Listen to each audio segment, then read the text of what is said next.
Salam damai untuk kita semua.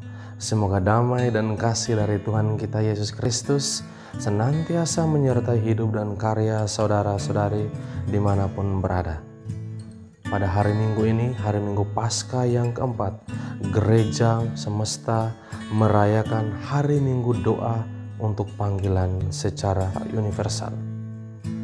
Ketika berbicara tentang panggilan, tentu sebagian besar orang langsung berpikir bahwa panggilan adalah hal yang identik dengan mereka yang berjubah atau kaum biarawan dan biarawati atau mereka yang terpanggil dalam kehidupan imamat yang kudus.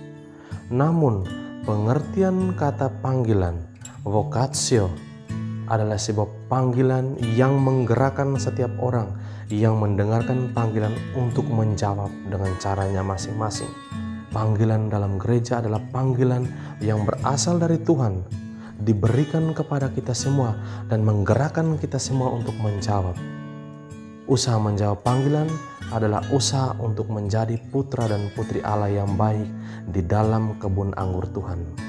Pada hari Minggu ini kita berdoa bagi panggilan secara universal. Kita mematuhi perintah Sang Tuhan dalam Injil Matius bab 9 ayat 38 sampai 39 dan juga Injil Lukas bab 10 ayat 2 yang berbunyi demikian. Tuaian memang banyak, tetapi pekerja sedikit. Oleh karena itu, berdoalah. Perintah untuk berdoa adalah sebuah hal yang krusial dalam gereja.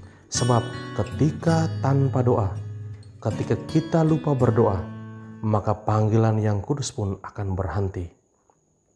Ketika kita berhenti berdoa, pintu rahmat Tuhan pun akan berhenti. Panggilan secara universal adalah panggilan bagi kita semua untuk menjadi putra dan putri Allah di dalam kebun anggur Tuhan. Oleh karena itu, beberapa hal yang harus kita pelajari dari Sang Tuhan. Yang pertama, untuk menjadi putra dan putri Allah yang baik, kita harus mengenal diri secara matang dan dewasa. Proses pengenalan diri seringkali diwarnai dengan pemberian semua kelebihan-kelebihan kita. Namun, proses pengenalan diri harus pula membawa kelemahan kita. Sebab di dalam kelemahan kitalah Allah akan bekerja memenuhi semua kekurangan kita. Dan di sanalah Ia akan hadir sebagai Bapa yang Maha Kuasa. Ia memampukan kita oleh belas kasihan-Nya menjadi putra dan putri Allah yang baik. Proses pengenalan diri yang dewasa ini akan memampukan kita untuk menjatuhkan prioritas kita. Dalam kehidupan gereja, panggilan diberikan kepada kita semua untuk yang pertama, untuk mengenal Tuhan, yang kedua untuk mencintai Tuhan, dan yang ketiga untuk melayani Tuhan. Tiga hal fundamental inilah yang harus kita teladani, kita pelajari dan kita hidupi dalam kehidupan kita sebagai pribadi-pribadi yang terbaptis. Ketika kita mengenal diri dan mengenal Tuhan di dalam hidup kita, barulah kita mencintai Tuhan seturut jalan kehidupan kita masing-masing dan kita mampu melayani Dia secara utuh dan nyata seturut panggilan yang Tuhan berikan kepada kita semua. Entah sebagai petani, entah sebagai guru, entah sebagai dokter, entah sebagai seorang imam. Ada berbagai jenis pilihan yang diberikan dunia kepada kita. Namun kita harus ingat bahwa tujuan hidup kita adalah mengenal Tuhan, mencintai Tuhan dan melayani Tuhan. Oleh karena itu, makan dan minum bukan tujuan hidup kita. Kesenangan atau harta bukanlah hidup kita. Dan segala hal yang ditawarkan dunia bukanlah hidup kita. Tetapi Tuhanlah yang harus menjadi dasar semua panggilan dan semua karya dan usaha kita di dalam hidup kita sehari-hari.